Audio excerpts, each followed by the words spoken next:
Sail, a game where we can be pirates, kill, steal, manipulate, and wage war. And you may have thought, does this game have lore? Well, I'm here to tell you, it doesn't. Or does it? Sail does have lore. It's on almost every island. It's on the boxes, it's at port, it's in your supplies, it's on your ships, it is everywhere. Starting with the most obvious evidence, the letters. Me and a friend translated all 15 of them. I translated 8 and he translated the rest of them. They tell a tale of a pirate crew going out looking for a rumored ancient civilization deep within the jungle of an island. They eventually find it in letter 2. What's more interesting is a glowing rock that Robert, the writer of the letters, finds in some old ruins. It glows with an eerie aura. The locals call it the Starstone. The locals begin to fear him when he walks around, and he doesn't when he walks around with the Starstone in his hand, and he doesn't understand why, but he will soon.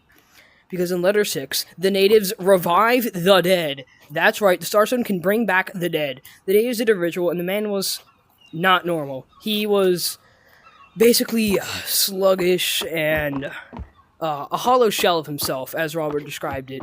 He was not really there. He was more so like an NPC in a game, basically. That's basically what he was. And then over the next couple letters, 2 crew members die, and the captain ponders what to do, but he remembers what the natives did.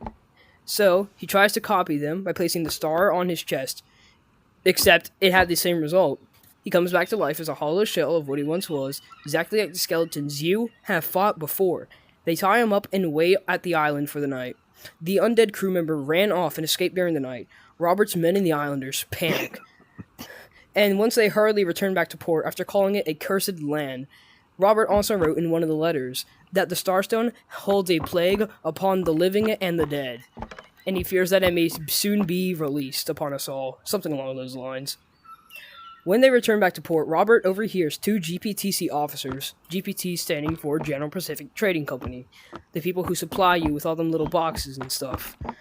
They talk about the Starstone and ask him if he had any information about it. Robert declines and tries to keep it a secret. They walk off and he hears about them talking about using the Starstone to make an army of the undead. Robert fears that they will unleash a curse upon the seas. He takes the Starstone and he hides it away from the rest of the world, and in his words, I have hid it in a place where I pray it will never be found. We are not sure if the Starstone can be found yet, but me and the rest of the CSS are looking for it. We stand to fight the General Pacific Trading Company and to unite all pirates against them. Self-advertisement out of the way, there's not much else that we know. We got a couple answers from Garrett, which gave us some good leads. We're following them as best as we can, but we have resulted in nothing for now.